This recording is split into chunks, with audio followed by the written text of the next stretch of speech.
Assalamualaikum warahmatullahi wabarakatuh. Waalaikumsalam warahmatullahi wabarakatuh. Apa kabar nih? Baik, Pak. Hai anak-anak, sekarang kita akan belajar membaca nih. Tetapi sebelum membaca, anak-anak perlu kalian ketahui huruf-hurufnya dulu nih. Nah, ada yang tahu nggak? Ada berapa huruf itu? Saya tahu, Pak. Ya, silahkan Abdul. Huruf itu ada 26 huruf. Wih, hebat tuh Abdul. Nah, benar ya anak-anak apa yang barusan dikatakan Abdul, bahwa huruf itu ada 26. Nah, apa saja sih 26 itu? Yuk kita sebutin satu-satu. Oke.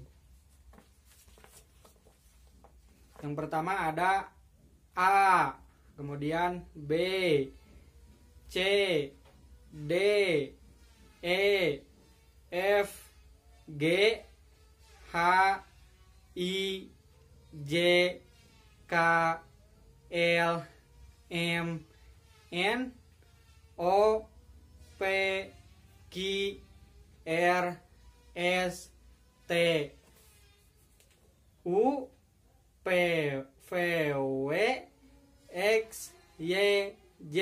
Nah, untuk lebih mempermudah kita dalam mengingat huruf-huruf ini juga bisa dinyanyikan loh. Kita nyanyikan bareng-bareng yuk. Yang pertama A, B, C, D, E, F, G, H, I, J, K, L, M, N, O, P, Q, R, S, T, U, V, W, X, Y, Z.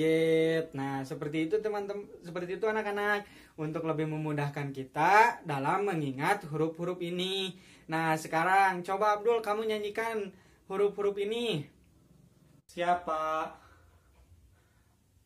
A, B, C, D, E, F, G, H, I, J, K, L, M, N, O, P, Q, R, S, T, U, V, W, X, Y, Z.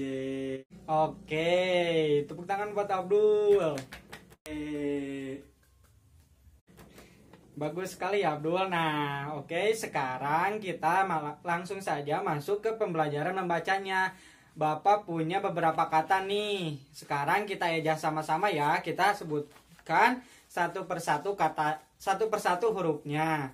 Nah, yang pertama itu ada huruf S, kemudian E, kemudian P, kemudian A, kemudian T, kemudian U. Dibaca jadi apa? Sepatu. Oke. Kemudian ada kata yang kedua. Nah, ada huruf B, kemudian U, kemudian K, kemudian U. Dibaca apa? Buku. Oke. Nah, sekarang yang kata yang ketiga. Ada huruf K, kemudian U, kemudian R, kemudian S, kemudian I. Dibaca apa? Kursi. Oke. Kata yang terakhir. Ada huruf S, kemudian A, kemudian P, kemudian U. Dibaca apa? Sapu. Oke. Nah, seperti itu ya teman-teman. Oke, tepuk tangan buat kita. Yeay. Oke. Alhamdulillah ya, belajar membaca pada hari ini, pembelajaran pada hari ini telah selesai. Nah, anak-anak semua di rumah jangan lupa untuk terus membaca agar membaca kalian lebih baik lagi dan lebih lancar lagi. Oke? Terima kasih atas perhatiannya. Wassalamualaikum warahmatullahi wabarakatuh. Waalaikumsalam warahmatullahi wabarakatuh.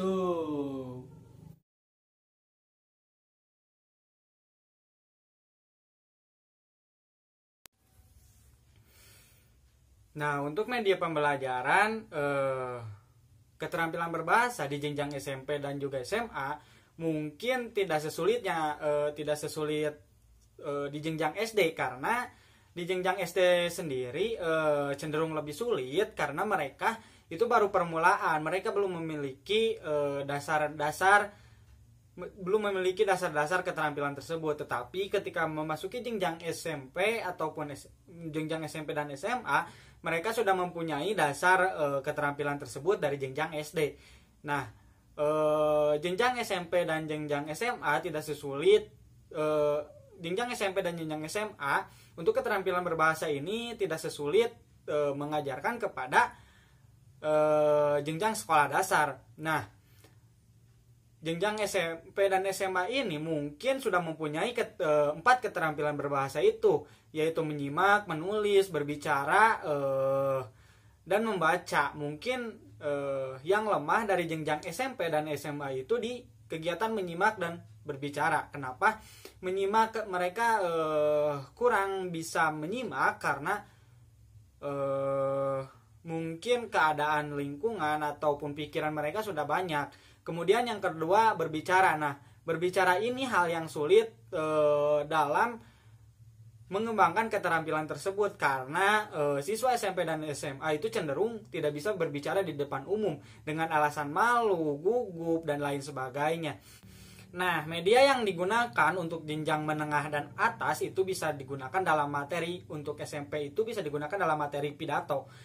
Nah, dalam materi pidato ini dalam prakteknya siswa dituntut untuk bisa berpidato di depan umum, berbicara di depan umum.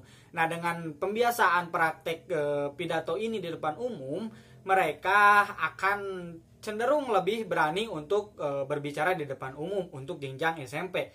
Nah, untuk jenjang atas atau SMA itu bisa menggunakan yang pertama materi debat, kemudian ceramah, dan teks negosiasi. Ketiga teks itu bisa digunakan untuk jenjang atas. Kenapa? Kita bisa lihat dari debat. Debat ini mau tidak mau siswa harus mengemukakan pendapat dia, mengemukakan apa yang dia temukan kepada lawan bicaranya. Di dalam praktek ini juga siswa dituntut untuk lebih banyak bicara dan banyak menyanggah apa yang teman-teman mereka sampaikan. Kemudian ceramah, sudah jelas seperti pidato, tidak jauh dari pidato yang tadi. Ceramah juga menuntut mereka untuk berbicara di depan umum. Yang terakhir ada negosiasi. Nah, negosiasi ini biasanya di jenjang menengah itu selalu ada yang namanya praktek teks negosiasi untuk bernegosiasi dengan benar. Nah, di dalam teks negosiasi ini kita juga siswa dituntut untuk lebih kreatif dalam berbicara, lebih berani dalam berbicara, dan tidak malu-malu dalam berbicara. Nah, itu ketiga materi itu bisa digunakan untuk jenjang sekolah menengah atas untuk keterampilan berbicara. Mungkin media-media itu bisa digunakan untuk meningkatkan keterampilan berbicara siswa menengah dan juga atas. Karena untuk siswa menengah dan atas itu kesulitan dalam hal berbicara. Berbeda dengan siswa menengah dengan siswa sekolah dasar. Siswa sekolah dasar itu kesulitan dalam membaca dan juga menulis. Untuk siswa SMP dan SMA itu kesulitan dalam hal berbicara di depan umum. Nah, materi-materi yang tadi bisa digunakan, bisa menjadi alternatif para guru untuk meningkatkan keterampilan berbicara mereka. Seperti itu mungkin. Terima kasih. Assalamualaikum warahmatullahi wabarakatuh.